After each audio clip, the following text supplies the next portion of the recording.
Halo para kaum ibu, pecinta Boku no Pico yang ada di seluruh Nusantara. Pada kesempatan di video kita kali ini, Mimin akan ngebahas lanjutan dari cerita Jujutsu Kaisen. Sudah pasti pembahasan kita kali ini adalah lanjutan dari video di chapter yang sebelumnya. Dan jika kalian belum tonton videonya, sebaiknya tonton dulu videonya agar kalian bisa mengikuti alurnya dengan baik. Kalian bisa klik videonya di pojok kanan atas video ini. Dan buat kalian yang baru gabung atau baru mampir ke channel ini, bisa bantu support channel ini dengan cara klik tombol like, tombol subscribe, dan juga komen video ini agar kedepannya video-video dari Mimin dapat terus menghibur kalian. Dan gak perlu banyak ngebacot lagi, langsung aja kita gas ke videonya guys.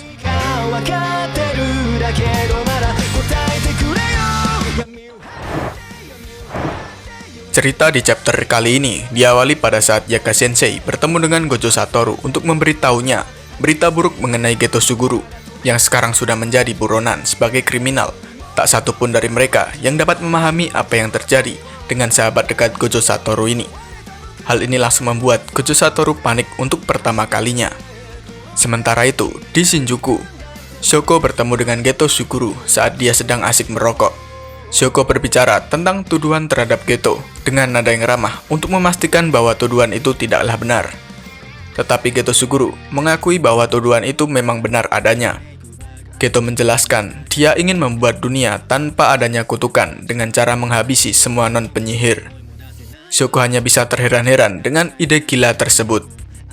Kemudian Shoko dengan cepat menghubungi Gojo Satoru bahwa ia sedang bertemu dengan Geto di Shinjuku. Tak lama setelah itu, Gojo Satoru menemukan Geto Suguru berjalan melewati kerumunan dan meminta penjelasan langsung dari Geto. Seperti yang dia katakan kepada Shoko, Geto ingin menciptakan dunia di mana tidak ada kutukan dan non-penyihir. Bahkan orang tua Geto pun tidak luput dari pengecualian, membuat Gojo Satoru mempertanyakan tentang moral Geto. Namun Geto Suguru percaya ada makna yang berguna dalam semua kematian mereka. Kemudian Gojo Satoru mengatakan bahwa tujuannya tidak ada gunanya sama sekali. Tetapi Geto yakin bahwa Gojo sahabatnya bisa melakukannya sendiri, jadi bukanlah tidak mungkin. Geto juga mengatakan jika ia menjadi seorang seperti Gojo Satoru, ide bodoh yang akan ia lakukan ini sangat memungkinkan untuk dilakukan. Geto Suguru memilih untuk pergi setelah memutuskan ini adalah kehidupan yang telah ia pilih. Kemudian Geto Suguru meninggalkan tempat itu sambil mengatakan jika Gojo ingin menghentikannya, maka Gojo harus membunuhnya. Setidaknya itu mempunyai sebuah arti. Saat Geto Suguru berjalan melalui kerumunan, Gojo Satoru mulai mengarahkan teknik holo ungu ke arah Geto. Namun Gojo Satoru akhirnya mengurungkan niatnya tersebut, karena tidak bisa jika harus membunuh sahabat terbaiknya. Dua orang sahabat harus berpisah dan memilih jalan mereka masing-masing. Disinilah akhir dari duo terkuat. Kemudian Gojo Satoru bertemu dengan Yaga Sensei dan mengungkapkan bahwa dia tidak dapat mengejar Geto Suguru. Meskipun Gojo Satoru adalah yang terkuat, dia menyadari bahwa hanya kuat saja tidaklah cukup. Gojo juga menyadari hanya bisa menyelamatkan mereka yang siap untuk diselamatkan. Kemudian Shin memperlihatkan di sebuah gedung yang pernah menjadi markas besar asosiasi kapal waktu. Geto Suguru datang ke hadapan jemaat baru yang terdiri dari sisa-sisa kelompok religius bintang dan orang-orang yang berpikiran sama. Geto berbicara dengan mereka semua dan mengambil alih seluruh organisasi tersebut, serta berperan sebagai pendeta yang dapat membebaskan orang-orang dari kutukan mereka. Dengan cara inilah, Geto bisa mengumpulkan uang dan kutukan pada saat yang bersamaan. Pada saat itu juga, ada banyak suara dari penentang. Jadi Suguru membuat sebuah contoh untuk menyuruh Sonoda naik ke panggung, kemudian langsung memukulnya secara brutal di atas panggung yang dilihat oleh banyak orang. Lain kali, Geto berbicara kepada orang banyak secara tidak ramah, menuntut semua monyet untuk mematuhinya.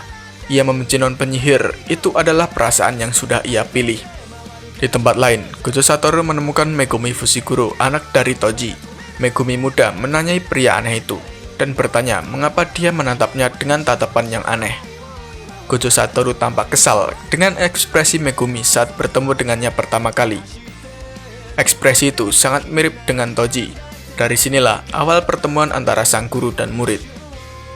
Gojo Satoru menemukan dan berbicara dengan putra Toji, Megumi Fushiguro, siswa kelas 1 SD saat itu. Dia memberitahu Megumi bahwa ayahnya berasal dari keluarga Zenin yang dia tinggalkan untuk memiliki putranya. Tetapi Gojo tidak memberitahu siapa nama ayah Megumi tersebut. Klan Zenin menyukai orang-orang yang diberkati dengan teknik terkutuk yang berkualitas. Megumi mendekati usia di mana tekniknya sudah akan muncul, yang menjadikannya waktu yang tepat untuk menjualnya ke keluarga Zenin. Ini adalah kartu truf Toji untuk melawan mereka keluarga Zenin, yang sangat disayangkan bagi Megumi. Sebelum Gojo Satoru menyelesaikan penjelasannya tentang Toji, Megumi menyela bahwa dia sudah tidak peduli dengan ayahnya tersebut, dan bahkan ibu Sumiki juga sudah lama tidak kembali. Yang Megumi khawatirkan saat ini hanyalah Sumiki, kakak perempuan tirinya. Gojo bahkan sampai terheran-heran apakah Megumi ini benar-benar anak kelas 1 SD. Kemudian Gojo Satoru bertanya kepada Megumi apakah dia ingin pergi ke keluarga Zenin, tetapi anak laki-laki itu hanya khawatir tentang apa yang terjadi pada Sumiki, dan bertanya jika ia masuk ke keluarga Zenin, apakah Sumiki bisa bahagia, dan jawaban Megumi tergantung pada hal tersebut. Gojo Satoru mengeceknya tentang hal itu hanya untuk membangkitkan Megumi. Ketika Megumi memberi raut wajah cemberut sengit karena bersikeras tidak mungkin Sumiki akan bahagia, Gojo Satoru sangatlah puas. Kemudian Gojo berjanji untuk mengurus semua hal yang berkaitan dengan keluarga Zenin untuk Megumi, dan meminta Megumi untuk menjadi lebih kuat lagi. 11 tahun kemudian di masa kini, pada 19 Oktober 2018, Gojo Sensei terbangun dari mimpinya akan semua kejadian di masa lalu dalam hidupnya. Dia dibangunkan oleh ketiga muridnya, Itadori Yuji, Kugisaki Nobara, dan termasuk Megumi yang menatapnya. Gojo menyeringai pada anak didiknya itu, dan bangga dengan bagaimana dia tumbuh sejak saat itu. Membuat bingung Megumi mengapa Gojo menyeringai sendiri. Tak lama kemudian, Gojo memberitahu mereka tentang adanya pengkhianat dari SMA Jujutsu, dan mengirim ketiga muridnya itu untuk bertemu dengan Utahime. Dia mengatakan kepada mereka bahwa ada dua mata-mata dari SMA Jujutsu. Pelakunya adalah salah satu dari Jujutsu Hackers Up. Karena mereka tidak bisa berbuat apa-apa saat ini, target utama mereka adalah siapapun yang memberitahu informasi kepada atasan tersebut. Mereka harus menangkapnya dan menginterogasi orang itu. Kemudian Kugisaki Nobara bertanya apakah mata-mata itu seseorang dari SMA Jujutsu Kyoto. Hal tersebut langsung mengejutkan Yuji.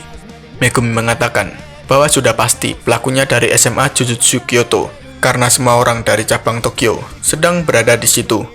Saat Utahime bersiap untuk mengungkapkan kepada mereka siapa pengkhianat itu, Shin berpindah di tempat lain, menampilkan Kasumi Miwa sedang bertemu dengan Mekamaru. Miwa mengatakan kepada Mekamaru bahwa buku catatan mereka akan dikumpulkan tempo hari itu. Dan Mekamaru menjawab bahwa dia akan tidur untuk hari ini. Shin kembali ke dugaan persembunyian Mekamaru yang asli, yaitu Kokichi Muta. Utahime memberitahu Itadori, Megumi, dan Kugisaki bahwa dia itu harus dengan proses eliminasi. Menggunakan manipulasi boneka untuk mencuri informasi tidak akan sulit bagi seorang seperti Mekamaru.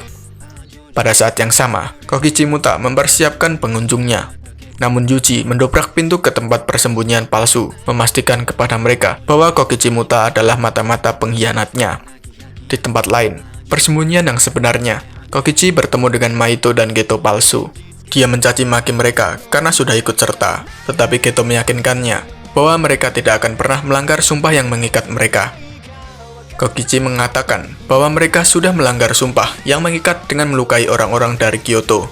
Tetapi Maito mengatakan bahwa itu adalah perbuatan Hanami. Kokichi menuntut Maito bergegas untuk menyembuhkannya. Hal tersebut sangat mengganggu Maito. Namun Geto dengan sangat implisit menjelaskan bahwa mereka tidak dapat mengambil resiko dengan melanggar sumpah yang sudah mengikat dengan orang lain, karena dampaknya akan sangat berisiko untuk diri mereka sendiri. Maito dengan enggan menggunakan perubahan transfigurasi wujud untuk menyembuhkan tubuh Kokichi dan memberinya tubuh yang sehat untuk pertama kali. Maito mengatakan bahwa Kokichi harus lebih antusias, tetapi Kokichi akan menyimpan antusias tersebut setelah mereka menyelesaikan urusannya. Dengan tidak ada kata-kata lagi yang tersisa yang perlu dipertukarkan, Kokichi dan Maito mereka pun akan saling berhadapan.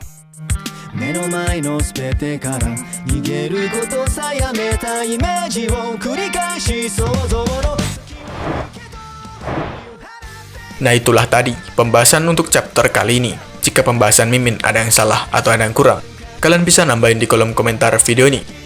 Cukup sampai di situ dulu yang dapat Mimin sampaikan. Jika ada salah kata dalam penyampaiannya, mohon dimaafin. Terima kasih buat kalian yang sudah nonton dan support channel ini. Dan sampai di akhir video, gue Mimin Wanime Don't Care pamit undur diri. See you di next video guys.